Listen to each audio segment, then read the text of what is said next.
একটা হিন্দু ছেলে হয় একটা মুসলমান মেয়ের হতে আপনি কেন করবেন? কথা বলে বুঝান আপনি কিছু।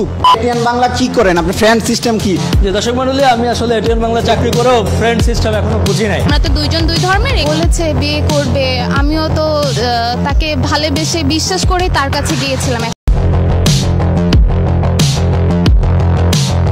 আমি আমার ফ্যামিলি নিয়ে আর কি এক ফ্ল্যাটে থাকতাম। ফ্যামিলি বলতে বাবা মা ভাই বোন তাদের সবাইকে নিয়ে ফ্ল্যাটে 3 বেডের ফ্ল্যাটে নিয়ে থাকতাম। তো সেখানে আমি একটা রুম আর কি সাবলেট দিয়েছিলাম একজনকে। আমরা সাবলেট একটা ছেলেকে দিয়েছিলাম, ছেলেটা হিন্দু ছিল, তার নাম ছিল সজীব দাস। তো সাবলেট ছিলাম, তো আমরা পাশাপাশিই ছিলাম আর কি, একই ফ্ল্যাটের মধ্যেই ছিলাম। এইভাবে আর কি আমাদের চেনা জানা শুরু হয়। তো তার 1 মাস 1.5 মাস যেতেই সুযোগ পেলে আর কি আমার সাথে আর কি বাসায় আর কি কথা বলার চেষ্টা করতো, যেহেতু একই বাসায় থাকতাম। পথেও এভাবে দাঁড়ায় থাকতো। একদিন আমাকে সে বলল, সে প্রপোজ করে বসলো। তারপর আমি আমাদের ধর্ম নিয়ে কথা বললাম, দেখেন এগুলো আমরা তো দুইজন দুই ধর্মের, এগুলো সম্ভব হবে না আমাদের জন্য। তো ছেলে বলল, সে তার ধর্ম চেঞ্জ করারও কথা বলল, সে বিয়ে করারও কথা বলছে। তারপরও আমি রাজি হইনি। তারপরও কয়েকদিন যায়, তারপর ছেলে বিভিন্নভাবে আর কি চেষ্টা করে যায়।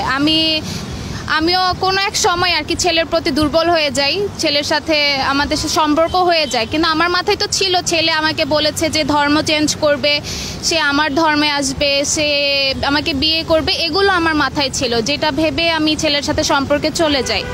তো এভাবে আমাদের সম্পর্কটা প্রায় 2 বছর হয়ে গেছে। ছেলের সাথে তো আমার সম্পর্কটা অনেক গভীরভাবেই চলে গেছে, যেহেতু ছেলে আমাকে বিয়ের কথা বলেছিল। তো ছেলে নতুন যে বাসায় গিয়েছে সেই বাসায়ও আমার আসা যাওয়া ছিল। 3-4 মাস আগে আমি ছেলেকে আর কি বিয়ের জন্য একটু বেশি প্রেশার দিই, তখন ছেলে আমার সাথে আর কি কন্ট্যাক্ট একদমই বন্ধ করে দেয়। তার সাথে আমি আর কি তার অফিস শেষে সে যেহেতু আমার সাথে কন্ট্যাক্ট বন্ধ করে দেয়, তার অফিস শেষে তার সাথে দেখা করার জন্য দাঁড়াই থাকে। সেখানে সে আমার সাথে দেখা করে না, হয়তো বা আমাকে দেখলে সে দৌড় দিয়ে চলে যায়। তার সাথে কথা বলতে গেলে আমাকে মাইট দিয়েও, ইভেন কি সে আমাকে মাইট দিয়েও দৌড় দিয়ে চলে যায়। সে যেহেতু দৌড় দিয়ে চলে যায়, আমি তো তার সাথে দৌড়ে যেতে পারতাম না। আমি তাকে বলেছি, আমি যে আপনার সাথে যে 2টা বছর ছিলাম, আমার মাথায় ছিল যে আপনি আমাকে বিয়ে করবেন। তো আপনি আমার যে 2টা বছর আপনার সাথে ছিলাম, আপনি সেই 2টা বছরের জন্য হলো আপনি আমাকে বিয়ে করেন, যেন আমি এই পরিচয়টা দিতে পারি যে 2টা বছর আপনার সাথে যা করছি সেটা যেন আমি আমার স্বামীর সাথে করছি, সেটা আমি তাকে বলছি। তারপরও সে আমাকে নানাভাবে গালিগালাজ করে বলে সে মরে যাবে, তারপরও আমাকে বিয়ে করবে না। আমি তাকে মামলার কথাও বলছি, যেহেতু সে বিয়ের কথা বলে আমার সাথে সম্পর্ক করেছে, এখন সে বিয়ে করছে না, এটা আমি থানায় গিয়ে কথা বলেছি। তারা বলেছে এটা ধর্ষণ মামলা হবে। আমি তাকে ধর্ষণ মামলার কথাও বলেছি। সে বলে কি এরকম মামলা থানায় 1000টা পড়ে আছে, সব কয়টাও হয় না শাস্তি, যদিও শাস্তি হয় দরকার হলে আমি জেল খেটে নিব, তারপরও বিয়ে করব না, সে এগুলো বলেছে। সে বলেছে বিয়ে করবে, আমিও তো তাকে ভালোবেসে বিশ্বাস করে তার কাছে গিয়েছিলাম। এখন শেষে গিয়ে যে সে আমার সাথে এমন করবে সেটা আমি আগে জানতাম না। এই ছেলেটি প্রেমের শুরুতে বলেছিল যে তাকে ভালোবাসে, তাকে বিয়ে করবে, তার জন্য ধর্মান্তরিত হবে এবং সারা জীবন একত্রে থাকবে। একটা পর্যায়ে এসে সেই ছেলেটি এখন পুরোপুরি সবকিছু অস্বীকার করছে এবং বলছে যে আমি মরে গেলেও তোমাকে বিয়ে করব না। কথা হচ্ছে তাহলে এই ভালোবাসার, এই প্রেমের দরকার কি ছিল? দর্শক মণ্ডলী, চলুন বিস্তারিত সেই সজীবের কাছেই শুনি, দেখি সজীব কি বলে।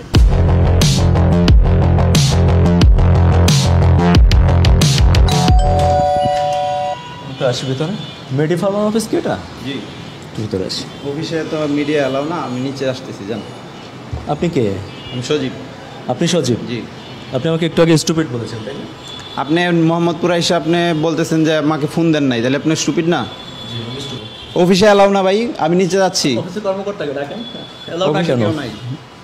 আমি নিচে যাচ্ছি। না না, আপনি আপনার সাথে এখানে কথা বলুন। আপনি ফাতেমা বিনতে আলমকে চিনেন? হ্যাঁ চিনি। তার সাথে আপনার কিসের সম্পর্ক? আমার একটা রিলেশন ছিল। আপনি একটা হিন্দু ছেলে না? হ্যাঁ। আপনি একটা হিন্দু ছেলে হয় একটা মুসলমান মেয়ের ক্ষতি কেন করলেন? আরে বাবা, কেন করেছেন বলেন?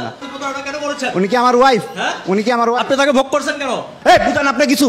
আস্তে আস্তে। আপনি অবৈধভাবে একটা মেয়ের সাথে থাকছেন, তাকে হ্যারাসমেন্ট করছেন, 2 বছর প্রেমের প্রলোভন দেখিয়েছেন, তাকে ধর্ষণ করেছেন, আপনি তাকে বিয়ে করবেন না কেন? আমি কিছুই করি নাই। আমি কিছুই করি নাই। আপনার 2 বছর তার সাথে প্রেমের সম্পর্ক ছিল কিনা? আমার রিলেশন ছিল, ঠিক আছে। হ্যাঁ। আপনি তাকে ভোগ করছেন না? না, করি নাই। তার 2 বছর রিলেশন এক বাসার মধ্যে কি করছেন? কই এক বাসার মধ্যে? হ্যাঁ, আপনারা একই বাসায় ছিলেন। আমি 1 বছর ওনার বাসায়, 2 বছর রিলেশন ছিল না। ওনার সাথে 1.5 বছরের রিলেশন ছিল। ওনার সাথে 1.5 বছরের ছিল না। ওনাদের বাসায় আমি সাবলেট হিসেবে ছিলাম। সাবলেট থাকার 6 মাস পরে ওনার সাথে রিলেশন হয়েছে। তার মানে এই না যে তার সাথে তারপর রিলেশন ব্রেকআপ, বুঝেন না কথা? শেষ, এখানে শেষ। আপনি যে একটা মেয়েকে ভোগ করলেন, এটার আর কোনো ফল নাই? বুক নাই।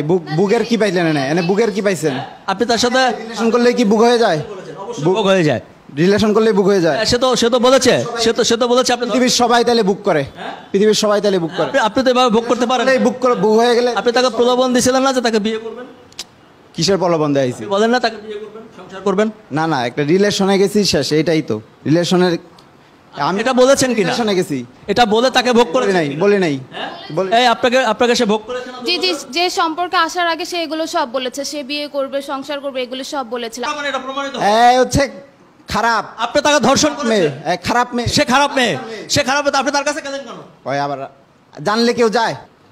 ওনার সাথে আমার সম্পর্ক ছিল না ওই সময়। সম্পর্ক না, এক ধরনের ফ্রেন্ড সিস্টেম ছিল আর কি, যে আমরা হচ্ছে ফ্রেন্ড সিস্টেম। নতুন একটা সিস্টেম। এটা ফ্রেন্ড সিস্টেম না। দর্শক মণ্ডলী দেখেন, আমি আজকে একটা নতুন সিস্টেমের নাম শুনলাম, যেটা হচ্ছে ওই ফ্রেন্ড সিস্টেম। ফ্রেন্ড সিস্টেমে এই ব্যক্তি 2 বছর ধরে একটা মেয়েকে ধর্ষণ করেছে, ক্ষতি করার পরে আবার ফ্রেন্ড সিস্টেমে নতুন একটা সিস্টেমের নাম শুনলাম। ফ্রেন্ড সিস্টেম কি জানো ভাই? এটা একটু বলুন। মানে একজন হাজব্যান্ড ওয়াইফ, ধরেন তাহার হাসান মিথিলা, তোর ব্রেকআপ হয়েছে, বিয়ের ডিভোর্স হয়েছে, এখন এরা ফ্রেন্ড হিসেবে আছে। কি জন্য ফ্রেন্ডরা? মানে কি? মানে যাদের হচ্ছে যোগাযোগটা, এটাই আর কি। দর্শক মণ্ডলী, সোশ্যাল মিডিয়ার বদৌলতে আমরা দিন দিন আধুনিক থেকে আধুনিকতর হচ্ছি। এখানে ফ্রেন্ড, বয়ফ্রেন্ড, আলগা ফ্রেন্ড। আজকে আবার একটা নতুন সিস্টেম শিখলাম, ফ্রেন্ড সিস্টেম। মানে আপনার প্রেমিকা ছিল, তার সাথে তাকে সম্পর্ক করেছেন, ফিজিক্যাল রিলেশন করেছেন, বিয়ের প্রস্তাব মানে বিয়ের কথা বলেছেন, বিয়ে করেননি, আবার ফ্রেন্ড সিস্টেমে চলে আসছেন। দেখেন উনি কত সুন্দরভাবে আমাকে বোঝায় দিলেন।